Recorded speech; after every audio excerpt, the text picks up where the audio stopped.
our response to change, it seems like the general program is stress, anxiety, change. That's typical. Change, yeah, that's typical. Okay. So, what are some good exercises or good ways to avoid that stress building up? Okay. We have one set of exercises that we call Bless the Present, Trust Yourself, and Expect the Best. Now, this is basic practice, okay? But although it sounds basic and they roll off the tongue nice and easily, there's a profound teaching in those three things. Because you're asking about how do we reduce or release the stress. All of the stress that is sustained, in other words, it goes beyond the point where the stress-producing factor occurred. Any stress that's sustained is based on fear. And a lot of our society is based on fear. Not just our society, most societies are based on fear. Humans are real good at that. Okay? That's not the only thing they do, however, fortunately. When you say bless the present, what we mean by that is the more you will acknowledge, consciously acknowledge the good in your life, in your surroundings, in yourself, the more stress that relieves. Okay? And the more fear diminishes. Sometimes instantly, sometimes it's a process you have to continue. But anyway, that's one of the things that you do. Notice good. Notice goodness. Okay? The second thing, trust yourself. Now, whenever you trust anything or anyone, you have to keep in mind what are you trusting it to do or be. Because it doesn't make sense otherwise just to say, well, I trust that person. Well, you trust that person to do what? Or to be what? Well, you trust yourself to do what or to be what? Well, it helps to get this idea in mind. And when we say trust yourself to be good. I didn't say do good. You'll do whatever you decide according to your beliefs, and hopefully that'll be good. But trust yourself. You start trusting yourself to be good, that you are one of the aspects of the spirit of the universe, which is good, and that's logical, because if the spirit of the universe were not good, we wouldn't exist. Okay? Because the nature of not goodness is to stop things, not to help them grow and expand and enjoy. And since we are still have the opportunity to grow and expand and enjoy, obviously the spirit of the universe must be good and helping that along in spite of us. Okay? Because otherwise, if it worked around the other way, why we'd be out of it? We wouldn't be here. So we can assume that the spirit of the universe, God, if you like, is good. Well, if you are part of that, and of course, not only the esoteric wisdom, but science says you are. You're made of star stuff, and everything that's in the universe is, we're all a part of it. Then we've got to be good too, and that same kind of goodness, in spite of fears or behaviors that may have been put on top of that.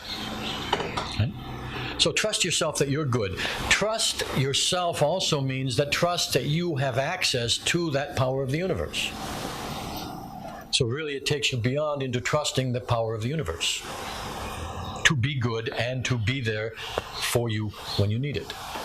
Okay? That's one of the things you practice trusting. That reduces a lot of stress. And then finally, expect the best. Means to put yourself in a state of mind of positive expectation. That's real tough for a lot of people. In fact, a lot of people have decided that negative expectation is safer. Okay? Well, yeah, but it makes you feel bad. It makes you feel awful, actually. And if you study results, people who have positive expectation aren't any less safe than people who have negative expectation. No one's ever demonstrated that prepare or expecting the worst makes them any safer than expecting the best. It's real scary to start that, though, okay? Because we're trying to control things, and control is a lousy technique. It doesn't work very well. Okay? 1 second. So getting into, if you can, to any degree that you can, expecting the best. And even that, if that's practicing expecting that the sun's going to come up tomorrow, okay? A lot of people have trouble with that one. But to the degree that you can do even something like that, it's going to reduce stress in the moment. That is going to make you better able to handle whatever does come up. So this is what we're after. Relieving enough stress so your body can function better, your mind can function better, you are able to tolerate differences from what you want better. And so those are the three things. Bless the present, trust yourself, expect the best. They really work. Question? People have expectations and they don't come through. Yes. Doesn't that usually bother them a lot? Oh, a lot. Why not just leave it open that anything can happen and accept whatever it is? So I think when people expect the worst, they're not expecting the worst, they're preparing themselves to be, actually the more they're preparing, they can see an acceptance of something that they're unwilling to do beforehand, and therefore if it turns out to be even better, they're totally happy about it. And if not, they're still happy about it because they're prepared, and it's not really a controlling thing, it's just that they know that their path might at least be this low, and it will be no problem. Whereas to expect the best, when it's not like that, people get defaulted in that not fulfilling their expectations and to actually not being satisfied with their thoughts. Sure, let me answer that. I understand the idea behind it. And it is starting with a particular assumption, it's a logical progression. And I understand that. Here's the difficulty with it, okay? And it can make some people feel safer, and so that they're not, risking the disappointment. But think about a couple things here. What this means is putting yourself into a state of almost constant depression. Because you can't do that. Well, if you have a totally open one, I'm talking about the ones who are expecting the worst all the time, okay? You cannot have your focus that way without depressing the body, or without depressing the emotions. We're talking about the negative one first, okay? And the other thing that happens is that if this is the constant expectation, should something good slip through, why it is pleasure, but immediately it has to be turned into a next negative expectation of when will I lose this? When's it going to go away? When's it going to turn around and hurt me? Okay? So any period of enjoyment becomes very brief. Okay? The other thing is, that's not a benefit, usually, is that in this constant kind of negative expectation, you don't learn how to deal with any good that occurs because you're not familiar with it. You don't know what to do about it when it does. Good, dealing with good is not automatic. Okay? There's a flush of good feeling, but then what do you do? Okay? That becomes a problem. Now let's take the one about being open, having no expectations. Okay? This is another way that's a sort of safe way of doing it. Okay? And I'm not going to say anything against it, but one of the effects of it, of course, is to leave yourself not as open to happiness, enjoyment in the present moment. See? Because we're talking about the present moment. We don't know what's going to happen in the future. Nobody, you might have your ideas, but the future is a fantasy. Anything about it is made up. Okay? The greatest psychic in the world is looking at probabilities, right? As are all the people with the best computers. We don't know what's going to occur. We can have some ideas and inclinations, but we don't know. So anything we decide about it, whether it's going to be good or it's going to be bad, is made up. If we start to think that it's going to be good, okay, and if we have meantime also built up our trust in our abilities, in our resource, in our spiritual resources, okay, that's an important part.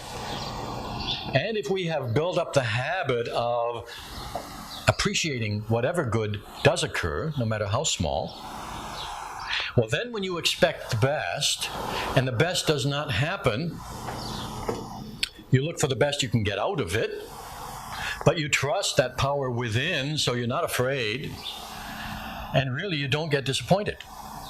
That's not a terrible devastation. Right? If you expect the best in what's usually been called a Pollyanna way, where you're not looking at anything else, you're not prepared for anything else, you're just, oh no, it's all going to work out great, but you're not looking at what's happening right now, and it doesn't turn out right, well, you can be totally devastated. That's not only very unpleasant, but can be dangerous. So I'm not talking about just having that kind of positive expectation without anything. But when you have a positive expectation in your mind, when you are thinking about the good things that could happen, that affects your body now. That releases endorphins, that releases beneficial chemicals and electrical energies and relaxation of stress, so that in the present moment you feel better and you're relieved of more stress. And combined with the trust and the blessing, you are more able to deal with whatever changes occur, and more able to turn them into benefit if you so choose. So, having a neutral expectation is a solution. Right? But you don't have as much joy in life. And if that doesn't bother you, then it's a good solution for you if you like that kind of way of doing things. Okay. Yeah. Wouldn't it be more down just to be, not to worry about whether you have joy, happiness, where... Well, like I said, if that doesn't bother you, there's no problem. If you don't attain that, when you're looking for that even if it's a good expectation, you really are glowing just because you're thinking it. When you get slapped down, you fall down into sadness and sorrow. You only fall down into sadness and sorrow if you don't have that inner trust, and if you're not able to appreciate the good. That's when you get slapped down into sadness and sorrow. I agree. Yeah. So if being joyful and happy is not an issue, if that's not an important thing, then of course, you can do a different solution. You don't have to use it. Okay? Basically, your outlook determines your experience, I think, is what you're trying to say. Sure, that's right. So definitely, I think you choose which outlook, and a positive outlook is the best outlook. Well, it might be for some people, yeah. I see more positive coming to you if that's your outlook, but you also have to have a certain degree of positive fatalism. If it's not meant to be, it's not going to happen. It's not power over life, controlling everything, but power to accept life. Well, and I want good to happen to me. That's my outlook. I try to attract that, but if something comes my way that is not considered positive, I try to look beyond good and bad and just see everything as good that comes to me and learn from that. So, okay, well, you're using the blessing technique then, without calling it that. Yeah, well, I think definitely stay on a positive outlook. Sure. And just accept what comes to you as with a certain amount of positive fatalism. If it's not meant to be, it's not going to happen. Yeah, well, obviously, if you can't do anything about it, you got to leave it up to the universe. That's the easiest way to deal with that. So, okay, then you say, for instance, you're driving down a particular road and you really want to get to this particular place, and something happens and you just can't do it. Then you say, well, okay, I'm going to have to accept this. It must be for the good that I don't know, and on you go. That's one way to deal with it. Okay. And you can do it in terms of, now mind you, please, I'm trying to explain different ways and different options here, okay? I'm not saying follow this way, it's the only right way. Not at all. But you're asking me questions of how does this philosophy approach it, and that's what I want to share, okay? These are just options, not directions. So, this idea of accepting can be very beneficial and very relieving. Okay? There's another way that I just want to share too. And that's to look at it as, well, that plan didn't work. Now, so I'm going to change my plan. Now, if you look at it this way, just a different way of looking at it, it's not so much accepting, because that implies there's something outside of you doing it in spite of you. So, and I'm not saying there's anything wrong with that, but there's that implication. Okay? Power's beyond your control. Well, yeah, everything's beyond your control. The only thing you can control is your attention. So, and I'll explain that if anybody wants. That's questionable. That's questionable? Yeah, well, that's right, too. But if you say, okay, this is what I've tried to do, or this is what I've wanted, or this is what I've expected, or this is what I've prepared for, and it doesn't turn out, One way of looking at it is, it's not because God doesn't want you to have it or because there's something out there trying to stop you. It's because whatever plan you had for doing it didn't work. So now you have your choice. You can make a new plan which doesn't even include that, in which case you say, okay, no, I'm not going to put any more energy into that one. Or you can make another plan that tries to go about it in a different way. Because otherwise, if you took the attitude, and this may not be what you're talking about, but there are people who do. If you took the attitude that because you've tried something and it didn't work, it wasn't meant to be, boy, there'd be an awful lot of things undone in this world. There'd be an awful lot of people who not helped. There'd be an awful lot of healing not occurring. There'd be an awful lot of things that would not change if that was the way we looked at everything. Okay? The different way of looking at it is to make a decision when it doesn't turn out the way you want. Make a decision at that point, do I want to continue putting more energy into this? Or do I want to try it a different way? Or do I want to do something totally different? You bring it into the realm of conscious choice. And that increases your mana. Because it's now not the universe which has decided, but you. And there's something very powerful and satisfying about that when you get used to it. But this is only one different way to do it. There are a lot of people in the world, fortunately for most of us, that do think that way without calling it anything. Okay? They're the ones who don't give up on trying to achieve something and work until they find some. We wouldn't have electric light bulbs if it weren't for that.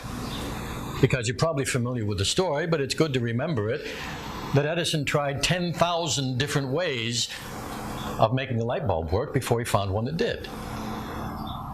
10,000. How many of us would keep on trying something that long? We might finally say, oh, no, the universal laws don't work that way, and back off and not try anymore. Good heavens, nobody would blame him after 1,000 times. But he kept it up. He felt that if there was the idea, there was a way to do it. And he just changed plans all the time, but did not change his goal. So I'm only saying this is one other option. Okay?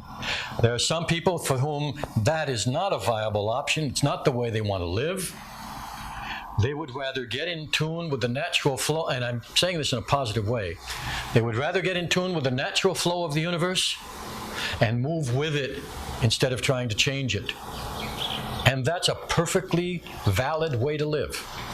Okay? Nothing wrong with that whatsoever. Many of the world's greatest mystics operate in that way, and they've been an inspiration and a healing help to many, many people. I only want to let you know that there's another way which is also valid, so that you don't have to think there's only one way to do things. Okay? That different people will find the best way that works for them. But the more familiar you are with other valid ways, the more tolerant you can be of people who do things differently. And this tolerance is what's going to help us in increasing the peace in the world. Okay. Yeah. It just really comes down to your personal choice then. That's right. That's the bottom line. Bottom line is personal choice. Because let's talk about God just for a moment. It's your personal choice to believe in that or not. You will have different kinds of actions and reactions and experiences depending on what you choose to believe. And this is the wonderful thing about being human, and the terrible thing about being human, is that we have this freedom of choice. And it's real scary. And yet that's what can determine how we live, what we experience, and what we do.